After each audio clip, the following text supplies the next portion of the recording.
जो बच्चे होते हैं उनको तकरीबन 17-18 साल की जो उम्र तक होती है उनकी पढ़ाई का दौर होता है, एक स्टार्टिंग पीरियड होता है।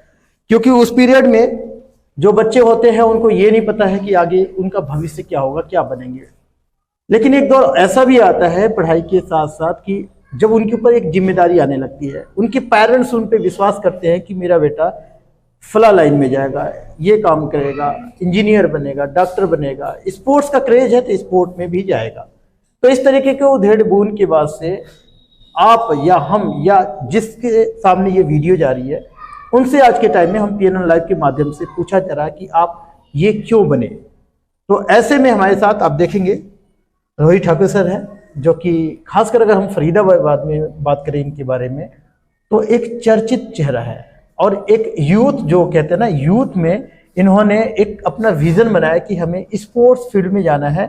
और स्पोर्ट्स फील्ड में जाने के साथ साथ एक कोच है, सफल कोच है, आज के टाइम में 2-2 सेंटर चला रहे हैं और कई स्कूलों में बच्चों को ट्रेनिंग दे रहे हैं। तो एक कराटे कोच जो वाकई में आज के टाइम में तकरीबन सब कुछ मिला जुला के इनके पास 250-300 बच्चों की एक स्ट्रेंथ तैयार हो रही है। और इनकी स्पिरिट देखें, इनकी एक पोटेंशियल देखें कि अब ये एक तरीके से सेंटर बना लिया और इनके ऑफिस में ही बैठे हैं। आप हमारे पीछे देखेंगे कोई बच्चा फाइट कर रहा है, कोई लड़की कितने अच्छे तरीके से यहाँ पे अपने एक हुनर को जो इनके अंदर दबा हुआ था उसको अब अपने बच्चों में ट्रांसफर कर रहे हैं। लेकिन ये दौर क्यों आया जब ये कराटे कोच बने और आज 2-2 सेंटर चला रहे हैं। रोहित ठाकुर सर, आपके बारे में आज जानने के लिए कोशिश हमारी तरफ से है कि PNN लाइव एक मुहिम चला रहा है कि आप जो भी कुछ हैं कराटे कोच बने तो क्यों बने, इस लाइन में ही स्पेशली क्यों आए। सबसे पहले तो नमस्कार। मैं स्टार्टिंग से यहीं रहा हूँ, वैसे मैं यूपी इटावा का रहने वाला हूँ जी। स्टार्टिंग से पढ़ाई लिखाई सब मेरी यहीं हुई, फरीदाबाद में 5th क्लास तक निवेदिता पब्लिक स्कूल है उसमें पढ़ाई करी। उसके बाद फिर गवर्नमेंट स्कूल में पढ़ाई करी जी। उसके बाद 6th क्लास में आई सर, 6th-7th क्लास में मैंने कराटे में जो है गया। अच्छा, 2006-7 का टाइम रहा होगा जी। शौक बस कि हाँ चलो कुछ करना चाहिए, तो गए।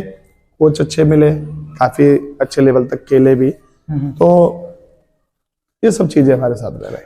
तो इरादा बना कि इस लाइन में जाए, लेकिन कराटे में क्यों? आज के टाइम में थोड़ा सा अब स्पेसिफिक हो गया, अगर देखें तो karate, kabaddi, volleyball, football, cricket बहुत क्रेज है, तो कराटे ही क्यों? सर एक्चुअल में क्या कि हमें थोड़ा सा मारामारी का शौक था। अच्छा। तो क्रिकेट वगैरह तो हम शुरू से खेले ही नहीं। बाकी बॉक्सिंग का क्या था, आसपास के एरिया में कहीं था नहीं इतना। अच्छा। कराटे का क्या है कि हमारे स्कूल में एक टीचर आए थे, उन्होंने स्टार्ट किया तो कराटे की एक फील्ड मिल गई। दूसरा इसमें सेल्फ डिफेंस का बहुत अच्छा हमें मौका मिला, तो उस चीज में फिर हमारे डिस्ट्रिक्ट से लेके स्टेट, फिर नेशनल, इंटरनेशनल तक खेल के आए, तो काफी अच्छी जर्नी रही वहाँ तो। अच्छा, इस लाइन में घुसे जी, आपने ये सोचा कि भाई बदमाशी अगर बात करें तो बदमाशी कहीं काम आ जाएगा ये? नहीं, बदमाशी तो नहीं सर, लेकिन ये था कि कोई अगर मारने आए तो कम से कम अपना बचाव तो कर ले। क्योंकि एक्चुअली में हमारे पिताजी आर्मी में थे। अच्छा। तो स्टार्टिंग में जो क्रेज था वो आर्मी का था।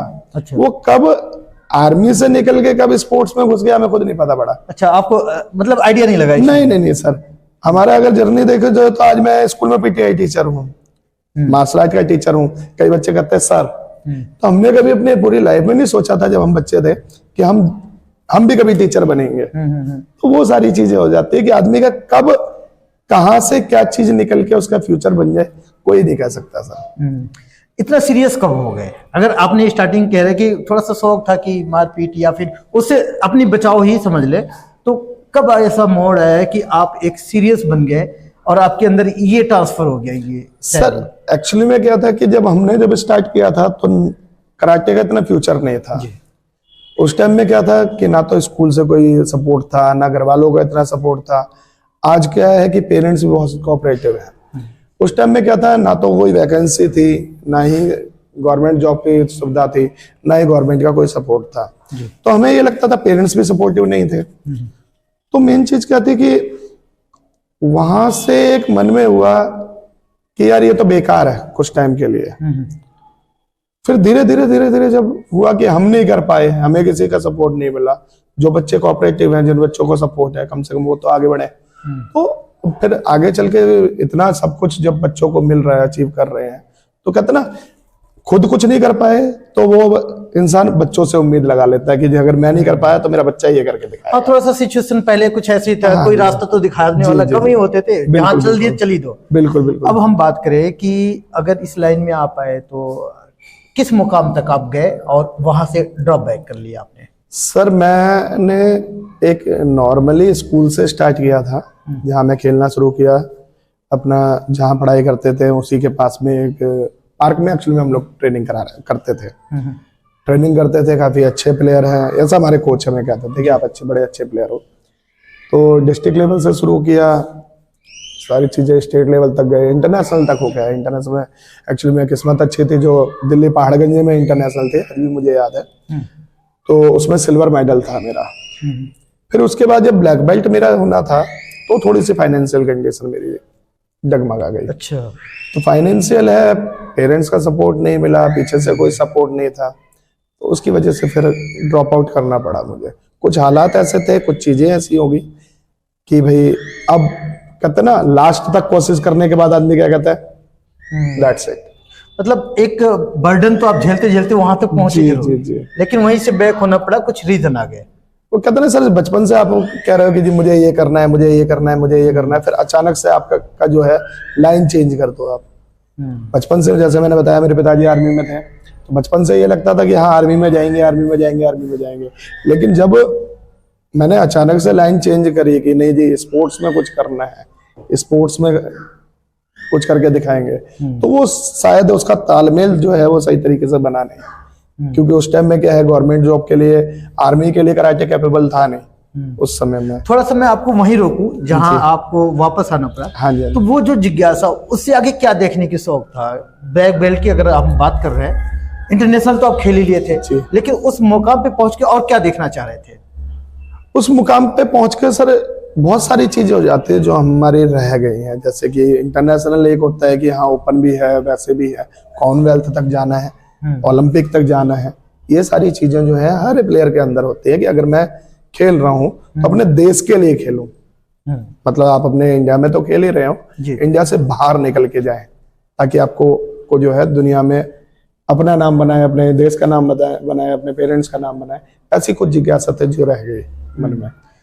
अब थोड़ा सा इमोशनल पॉइंट तो है ही है कि अगर एक खिलाड़ी को, उसको स्पिरिट को अगर दबाया जाता है तो वो दबता नहीं है, कहीं न कहीं उछाल तो मारता है। हाँ, वो अगर देखे नॉर्मल सी चीज है, जैसे मैंने अभी आपका कहा, सॉरी टू रिपीट, कि जब कोई पेरेंट्स है, यानी कि मान के चलो सीधे सीधे हिंदी में बात करते हैं कि अगर कोई पिता है, बाप है, अगर वो खुद कुछ नहीं कर पाया, वो अगर एक नॉर्मल कंपनी में नौकरी कर रहा है, वो बिजनेस करना चाहता था पर उसकी फाइनेंशियल कंडीशन अच्छी नहीं थी, वो अपने बेटे को कभी ये नहीं बोलेगा बेटा तू नौकरी कर, बिजनेस में। हाँ, वो विजन देखेगा, बच्चे में जरूर देखेगा। तो दैट्स इट, यही हमारा मोटिव था कि हम नहीं कर पाए।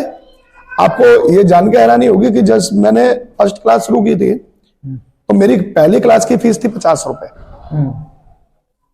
और वो भी महीने में हम लेते भी थे और नहीं भी लेते थे।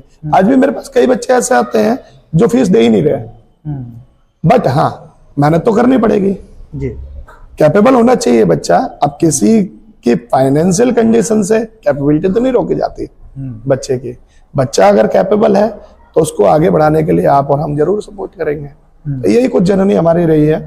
अच्छा, इस बीच में कोई ऐसा मोमेंट रहा जब आपने कुछ वाकई में कुछ या तो बहुत अच्छा करा हो या फिर बहुत ज्यादा फनी रहा हो, मस्ती वाला पल रहा हो?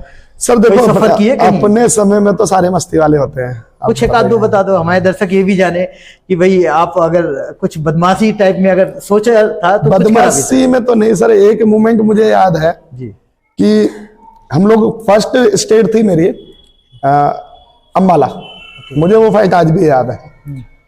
तो एक्चुअली में उस टाइम में हम जानते ही नहीं थे कि स्टार्ट कब होना है, रुकना कब है, क्या है क्या नहीं है। हम नए गए थे, डिस्ट्रिक्ट में सिलेक्शन हुआ है, जस्ट सिलेक्शन मेरा गया स्टेट में। तो अम्बाला में 8x8 का एरिना था। तो उस मोमेंट पे मुझे बहुत अजीब, आज भी मैं सोचता हूँ तो कहता है ये कैसे हो गया। तो जैसे ही सामने वाले ने फाइट के लिए कहा तो मुझे पता नहीं था, लेकिन मैंने मूवमेंट लिया तो एक किक में वो एरिना क्रॉस कर गया, अच्छा एक किक में बाहर फेंका। अच्छा। तो वो मूवमेंट जब मैं सोचता हूँ तो कहता है इतनी पावर आई कहाँ से, अच्छा।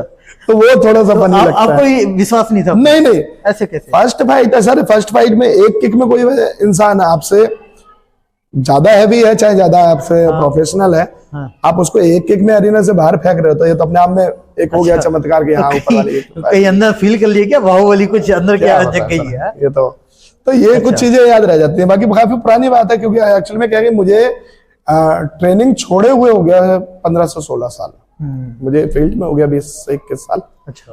तो वो काफी मूवमेंट है। हाँ, बच्चों के बहुत मूवमेंट मेरे को याद रहते हैं। अच्छा। अपने थोड़ा सा नहीं, मतलब अब तो नोटिस करने वाली बात है भाई कि एक किस लेवल पे बच्चे जा रहे हैं, उनको देख रेख भी तो करना है। बिल्कुल बिल्कुल। अब हम बच्चों पे भी आ जाते हैं कि जो आजकल इस एरिया में देखें, नगला और आसपास के एरिया में, एनआईटी में कहीं ना कहीं आप एक तरीके से अपना पैठ बना रहे हैं। नेता होते हैं ना कि भाई पता रहता है कि कौन कौन सा हमारे विधानसभा में क्या क्या करना है। तो आप भी एनआईटी में जो एक अच्छे तरीके से घूम कर रहे हो, एक नंबर तो आपने बता ही दिया। फिर एनआईटी में आप जब बैठ रहे हो तो इसकी स्टार्टिंग कब से आपने करा, जो कोच बनने? स्टार्टिंग तो सर ये देखे, मेरी स्टार्टिंग जैसे कि मैंने बताया, जब मैं प्लेयर था और खेलता भी था और कोच भी था। अच्छा। उस टाइम में मैं नगला क्लब पार्ट 1 में बीके पब्लिक स्कूल है, उसमें मैं कराटे टीचर जॉब करी थी। तो उसके कुछ बच्चे जो कोच ट्रेनिंग करते थे वो नेशनल लेवल तक गए थे। उस टाइम में 15-15, 16-16 फाइटें खेल के वो लोग मेडल लेते थे। तो वहां से स्टार्ट थी। बाकी यहाँ से होली फेथ स्कूल्स में एज ए पीटीआई टीचर जब हुआ था आज से 4 साल पहले, तो वहां से ये बच्चे मिले, आगे बढ़ाए, बच्चों से बच्चे जुड़ते जाते हैं। अच्छा। तो इस टाइम 2-2 सेंटर हैं जी। स्कूल कितने हैं?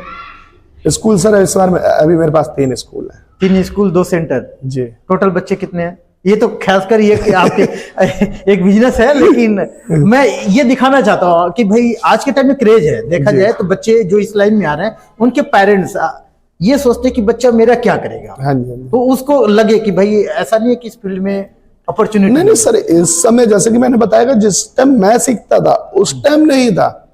इस टाइम तो अपॉर्चुनिटी जो है वो प्लेयर से ज्यादा है। अच्छा। आज भी मैं आपको अभी दिखाऊं, करंट में मेरे पास आया है आर्मी की वैकेंसी आई। जिस आर्मी में की वैकेंसी मैं देखने गया था और मुझे ये कह के रिजेक्ट कर दिया कि कराटे जो है आर्मी में नहीं है, आपके डॉक्यूमेंट्स नहीं चलेंगे। अच्छा। आज उस आर्मी की डायरेक्ट वैकेंसी के फॉर्म आ रहे हैं। तो डेवलप तो हुआ है कितना ज्यादा। बीएसएफ की ले लो आप, रेलवे की ले लो आप, दिल्ली पुलिस की ले लो, चाहे पुलिस की ले लो, हर चीज में कराटे की वैकेंसी जा रही है। बच्चों को स्कॉलरशिप मिल रही है, स्कूल गेम्स, यूनिवर्सिटी, यहाँ तक कि कॉमनवेल्थ तक में कराटे आ गया है। तो इससे बड़ा अपॉर्चुनिटी क्या है? इन सारे जगह को मिला के बच्चे आप पे हैं लगभग सेटिस्फाइड हैं? नहीं, बहुत अभी सेटिस्फाइड तो है, बट कहीं ना जी मेरा कोई अचीव गोल है। अच्छा। वो अभी अचीव नहीं किया, जब तक सेटिस्फाइड होगा भी नहीं। ओके। तो इन बच्चों में जिनके साथ में अब आपकी जीवन बीत रही है जी, जो पेड़ लगाए हैं, कैसे कैसे फल दे रहे हैं? बढ़िया वाले जो लोगों को प्राउड है ना, होता है ना कि भाई इस जगह फला जगह के ये बहुत अच्छा फल है जो विदेश में नाम कर रहा है। सर इस चीज में मैं एक बार में बात खत्म करता हूँ जी। मेरे पास कुछ बच्चे टचवुड जी ऐसे हैं कि कहते ना, जब इंसान कोच बन जाता है तो बच्चों से वैल्यू होती है कोच की जी। मेरे कुछ बच्चे ऐसे हैं कि उन्हें देख के आदमी अंदाजा लगा लेता है कि ये अपने टाइम में कैसे खेलता होगा। अच्छा। उनको देख के आदमी को ये पसीना आने लगता है कि भाई मेरा मेडल निकलना मुश्किल है, ये बच्चा आ गया। लेकिन आप अभी कितने साल से हैं इस फील्ड में? मेरे को सर 20 साल के आसपास हो गए। अब 20 साल को और हम लेके चले नेक्स्ट 20 साल जी, तो उसमें क्या कुछ चांसेस है कि एक आपका 1-2 बच्चा कुछ ले आएगा, कुछ कर देगा? बिल्कुल सर, मेहनत पूरी है, कोशिश पूरी है। बच्चे भी इस तरीके से हैं कि हाँ, जैसे कि मैंने बताया, पहले के सपोर्टेड नहीं थे, आज पेरेंट्स भी सपोर्ट कर रहा है। अब उनको कुछ दिखाई दे रहा है तभी सपोर्ट कर रहा है। तो आने वाले 20 साल तो नहीं कहूंगा, लेकिन आने वाले 2-4 साल में ये है कि ये बच्चे अपना नाम बना के आगे बढ़ निकल जाएंगे। कोशिश ये रहेगी इंडियन टीम में की तरफ से खेले। देश दुनिया की हर लेटेस्ट खबर देखने के लिए सब्सक्राइब करें हमारे चैनल PNN को, और साथ ही बेल आइकन दबाना ना भूलें।